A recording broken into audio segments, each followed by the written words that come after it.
Nobody loves talking about a baseball scandal quite like Tom Verducci does. Part of MLB Network's ongoing coverage of the Astros, and now a Hall of Famer, Tom Verducci, joining us in the program. Good morning, Tom. Good morning, Hall of Famer. Thank you. Here's to the rumor yourself that you started signing your checks with an H-O-F after your signature. No, actually, I sign it Famer. I don't do H-O-F. It's just Famer. Yes. All right. Yeah, well deserved. Thank you, Tom, and you too. If I told you a month ago this is where we would be with the Astros, you would have said what? No way. I didn't see, first of all, the harshness of the penalties or the fallout coming. But once I read the commissioner's 9-page statement concluding the investigation, then I got it. In other words, I thought that was so transparent. I thought they did a very good job laying out exactly what happened with the Astros.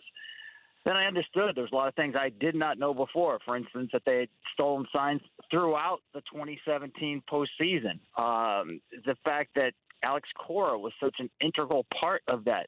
These are the things we didn't know, so I wasn't expecting as much as we got. All right, there's a couple of things. There's a few directions to go in. But let me start with Mike Fiers, who was with the Astros, now with the Oakland A's. And I think he might have told some of his new teammates this is what the Astros did. And then he told Kenny Rosenthal, and then all of a sudden it went public here. But if Fiers doesn't say this, does anybody, is anybody disciplined? Do we find out anything that went on with the Astros in that postseason run? I think eventually, Dan, I think it sounded like The Athletic, and I don't want to speak for them, was on this story and pursuing it, getting Fiers on the record. A member of that team obviously clinched the deal. They also had talked with Denny Farquhar as well, the White Sox pitcher. But, yeah, I think eventually this was going to come out. There's so much movement in Major League Baseball now. I think actually 17 of the players on that 17 Astros team are with other organizations or retired now. So I think eventually this thing was going to come out. But obviously, an active player on that team admitting that that's what they were doing, yeah, that was powerful. Why didn't the commissioner go after the players? Well, you have to go back to his memo September 15th, 2017, when this was after the Apple Watch incident with the Red Sox and Yankees, where I think he first woke up to the fact that people were using technology, and I think rampantly, to decode signs. So there had been no rules on the books about that in terms of what the penalties would be. He changed that with the memo, and he sent it out to front office and field staff, not to players. The memo went out to management people and basically said, you do this, you're going to be punished severely.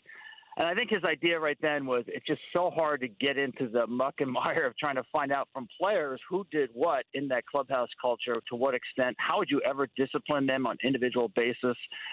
So he said, listen, we came up with this system, this replay system. We're the ones that put the monitor down there. So it's up to our people, management people, to make sure we have a culture where it's not misused. So the onus was on the management people right away. It wasn't like he decided when the ruling came out that he would skirt players.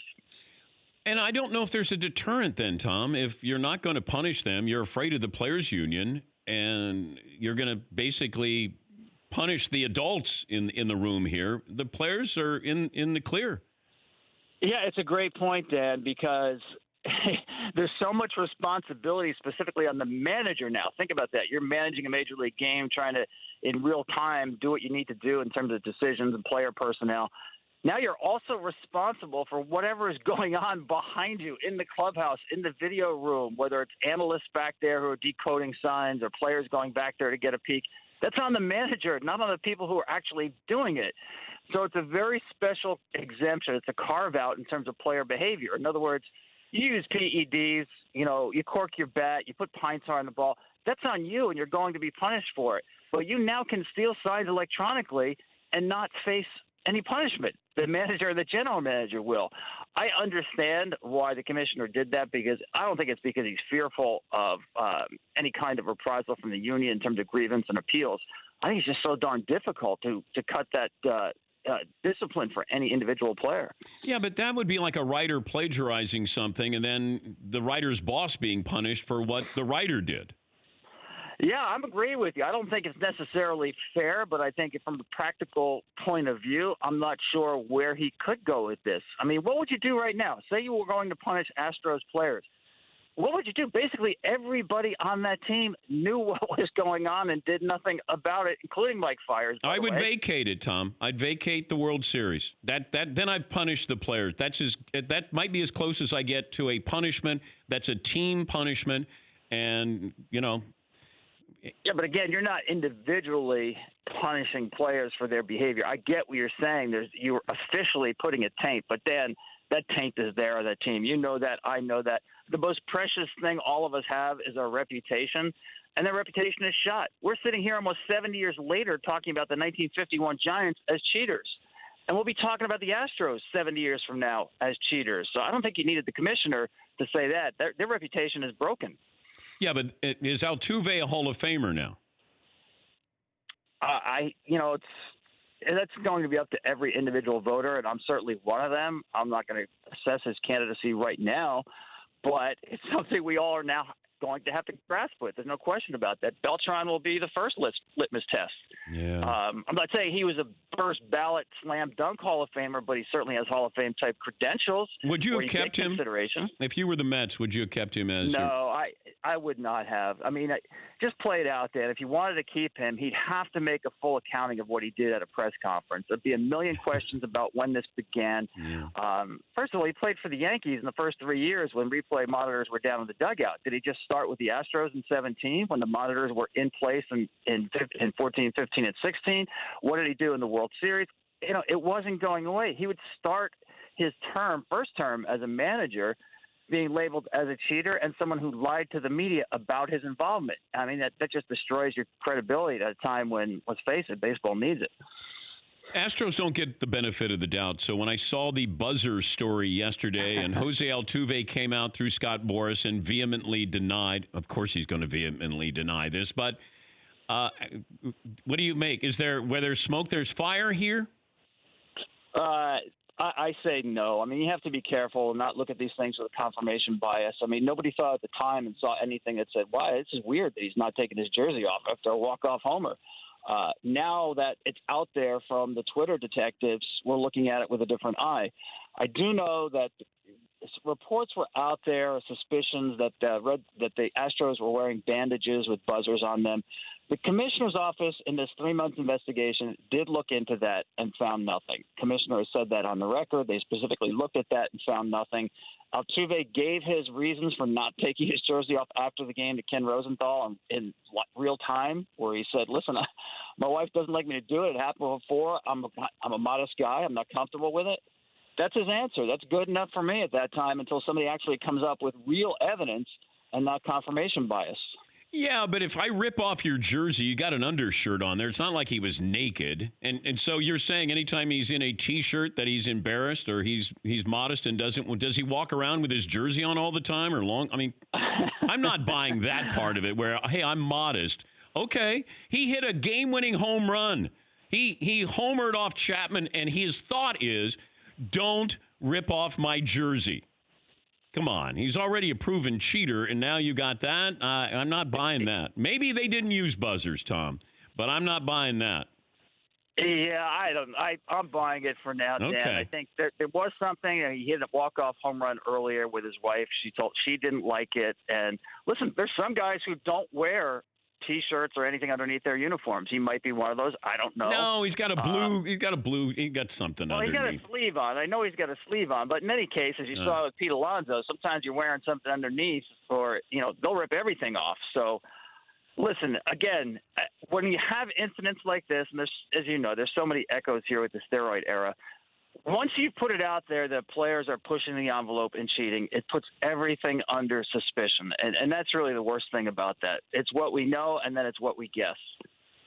Isn't it great to come on and talk about your sport when there's a scandal on? Man, it's been a heck of a week, huh? I mean, one after the other.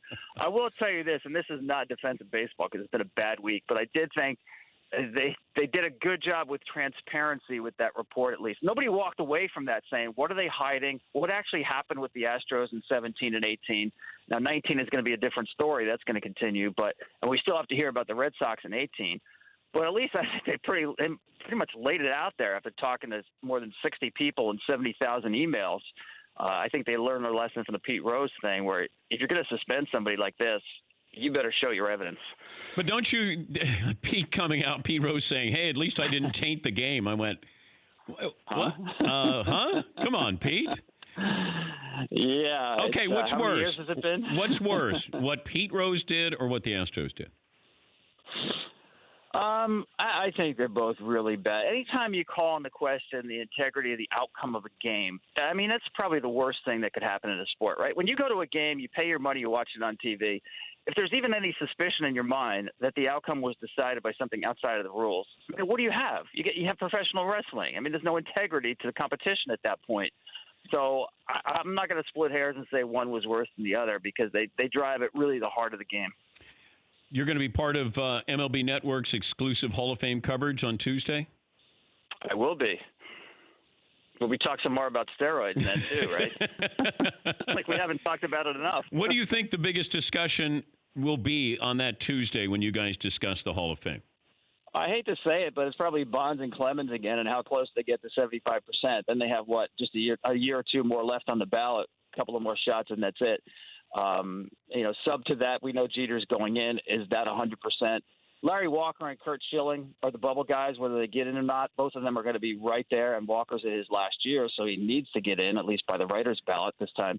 But, yeah, the conversation about is there any growth in terms of support, which there has been for Clemens and Bonds, I think there will be. I don't think they're getting in this year. But the extrapolation of whether they're continuing at a pace that's going to get them in or not. I'll leave you with this. What would you say to Dodger fans today about losing to the Astros in the World Series? Listen, hang with them. I especially feel for somebody like Clayton Kershaw, right? He goes into Houston there.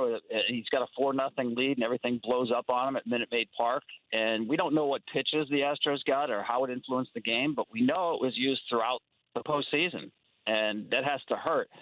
But I will tell you, Dan, that when the Astros sat down with investigators and multiple Astros told them, named at least 8 other teams who were doing this in 2017, not in the postseason, but in the 2017 season, I think they're accurate about that. When you had a replay system in real time with a camera dedicated on home plate for every team in the major leagues, we know that the Astros weren't the only team. So just be careful about how far you want to go out there in saying that our house is clean.